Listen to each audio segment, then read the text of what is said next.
Hi, everyone. I hope you had a great Thanksgiving. I know I did. It was low key and quite relaxing, and so I really appreciated it. But now it's time to get back to work, and in kind of an unconventional way.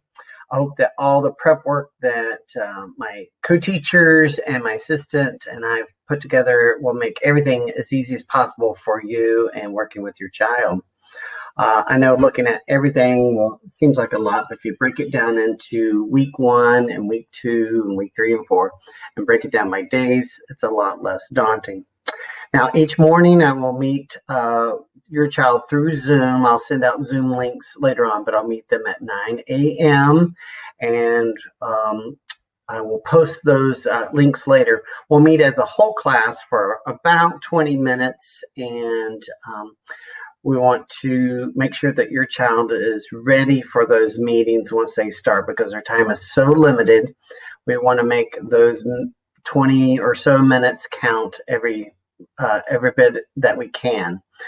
So ahead of time, maybe this weekend, please gather up the things that your child will need, pencil, crayons, scissors, glue, and create a workspace for them and make sure that they know that this is where they will be doing their NTI work and to let them know that you're taking it seriously as they should. So let's see.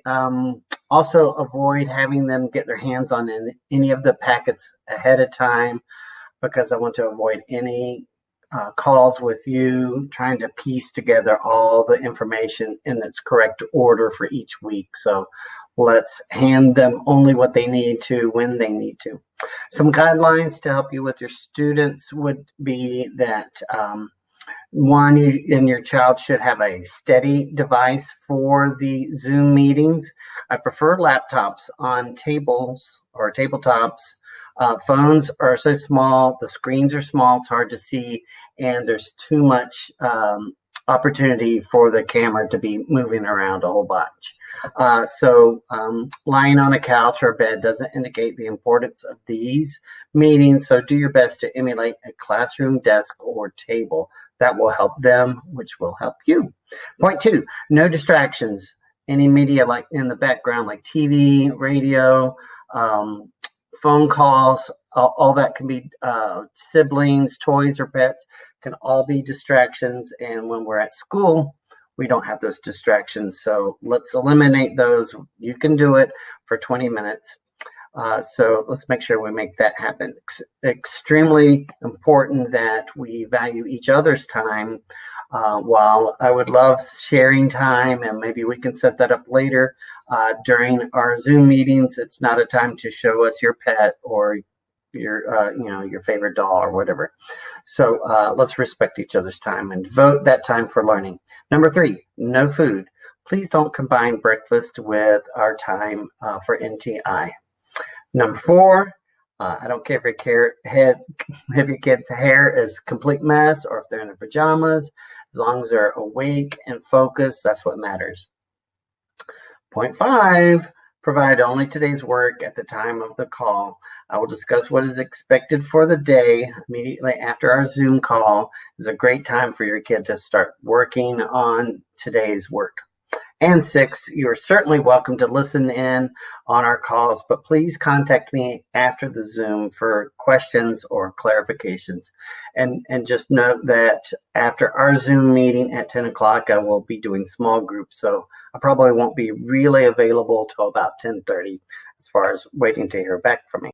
After our morning meeting Zoom call, that is a great time to go ahead and have your child go ahead and start on the day's work. You can complete it then, which would be ideal, or you could do it sometime later in the day or perhaps in the evening, but please stay up to date and work on each day's work on that day as to not get behind or confused as we proceed. Now, after I meet with each morning at 9 to 9:20, some groups will be meeting at 10 o'clock, and again, that's on the schedule here to find out. So when we meet again, it will be a smaller group, and I can give more attention to any problem areas, probably spending a little bit more time on math and understanding, and perhaps with the phonics for clear understanding. And when we meet again in the small groups at beginning at 10, make sure your child once again has everything that they need in front of them so that they don't have to go get it, and we can keep going on with our work. Now, shortly I will explain each packet that's in. Just note in general that some of the work is required. All of that should be saved into each manila envelope by its week, and that will be returned when your child returns back to school physically in January. So some of the work, or a lot of the work, is required, and a lot of that is in the manila envelope and on Seesaw. Some work is just highly encouraged, and I'll talk about that. And then some work is just for fun, and I'll get to that too. I'll break down each one of these as best as I can so you have a good understanding of how it goes. I realize I may have overlooked a few things, and if so, please contact me, and I'll either send you a message personally or address all parents for clarifications that need to be made. All right, let's get to our week one packet. Mine isn't labeled, but we're talking about these big packets. Look for week one, and inside that you should find several different, quite a few papers, paper clip together. First thing you want to do is take the big paper clip off the top and take this packet. This is our story packet, and set that to the side. We're going to get to that in just a little bit. The morning work pack is something that your child is used to seeing every day as they come into the room, so it's a good way to start your day with them. This staple packet is for the week. They only do one per day, and this should look familiar from what you see coming home. So this first day is marked with the date and the day, but on days after that, you will need to guide them through on filling out this top section. Oh, excuse me, everything is backwards as I'm trying to do this. So help them out with the date and day for those. So first part here, they're just circling the capital letters. The directions ask for them to put an X on the consonants. I'd rather you not. But just read the directions here. They'll need to rewrite the sentence using a capital letter. After practicing writing their number for the day, which is in this case sevens, they would write sevens as cleanly as possible. They would work towards their mystery number. To get to a mystery number, they would need to solve what 4 plus 4 is for Monday. They can use fingers, or they can use the number line starting with 4 and bumping ahead 4 spots. And whatever that number is, in this case 8, they would circle the number 8. And for domino math, just simply count the dots, put a 3 underneath here, count the dots again, 3 plus 3 equals 6. And then some parts of these sheets will be crossed out, and they don't need to do that. If you get to a sheet where the directions don't make any sense at all, rather than slowing down to try to figure it out, just keep moving. We don't want to lose the kids' interest, and we can fix that later. It's very minor. This is mostly to get the gears going and their fingers and muscles going, and to remind them of things that they should already know. Now, after the morning work pack, we typically in the classroom go on to phonics and word work. And so for week one, it includes et words and further along words with ed in them. So you only do one sheet per day, and they are used to not having these stapled together. So it is okay if you separate these for them to work with. Some kids may want to cut out each letter to try it in front of et, so placing the N in front of et to create net. And then this sideways part here, this is their word list. They can cut that off and fill in the et words that they have discovered. When you return this, I only need the list. I don't need the little pieces, and I don't need this part here. So this can be cut off and returned to the packet for week one. And this sheet will come up again and again. There's another type of sheet, that looks more like this.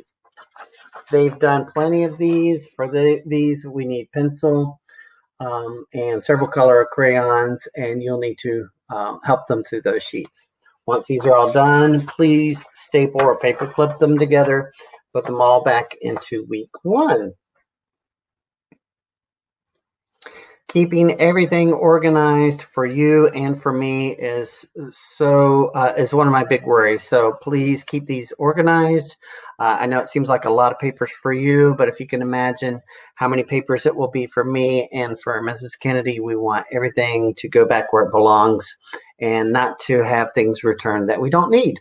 So we ask as much as we can for you to help keep things organized. Okay, if you and your child have not yet had a wiggle break, you should take one, because we take wiggle breaks in classroom. So trying to line all this up from front to back is too much for them. So put on some dance music, have them do a chore or whatever, get them to move around. And then when you're ready, come back. And typically next in the day, we would start on math. Now our math pack for week 1 is looks like this. This is for the entire week. You'll notice as we go through the weeks that we are skipping some lessons, and that's normal. So don't feel that you are being cheated any pages or I've made a mistake. We are on purpose skipping some lessons. We did start are just now starting a new module, so we're now in module 4. So that's why we're starting with lesson 1. But before working these sheets, you will need to view with your child a math video, and for that we'll go to Seesaw. So I'll take you there now. Okay, so throughout each work day, we'll be going to Seesaw quite a bit. So once you get that open, you might want to just kind of hang on to that, because there's going to be multiple lessons in there. So we're going to start with our math for the day.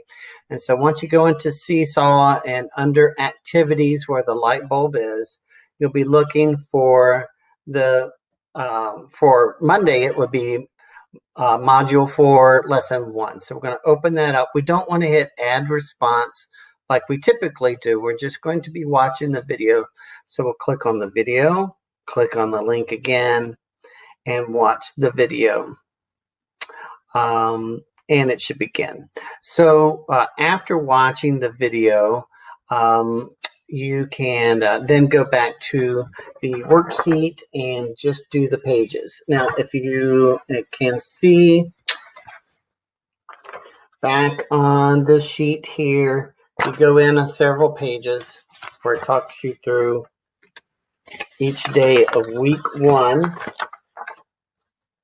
It will tell you for Monday, get this backwards, for Monday what pages to do in math, etc. So for Monday, it'll be pages 1 through 3, and that's what you'll need to complete for that. And so after watching that video, you complete your work here, not through Seesaw. All right, after another wiggle break or perhaps a snack break, your child should be ready for the story pack that's this here. So we can pull that apart. There are some loose pieces inside. Make sure they don't get away. For day 1, we're going to be looking at this sheet. If you look carefully up at the very top, tiny, it says day 1 to help you out. So read the directions there. It will show you that you need to play the video and stop it at a certain point. Day 1, it's at minute 4, I believe, because we want to stop the video and have your child predict what they think will happen next. So that's part of the skills. So once again, you go to Seesaw. I'll walk you through that in just a second. They would watch the video up to approximately minute 4, stop the video, ask them what they think will happen next in the story. That's where they draw their prediction picture. And then you would complete the video, play it till the end, and down at the bottom, they can mark where they either surprised or they predicted correctly. And it doesn't matter to me if they were surprised or if they predicted correctly. And if you would like to have them do a writing prompt, you may. And that's day 1. For day 2, it's a bit trickier. They can watch the video again, maybe even twice on Tuesday on the second day, because the trickiest of all, I think, for the students is the retell. That's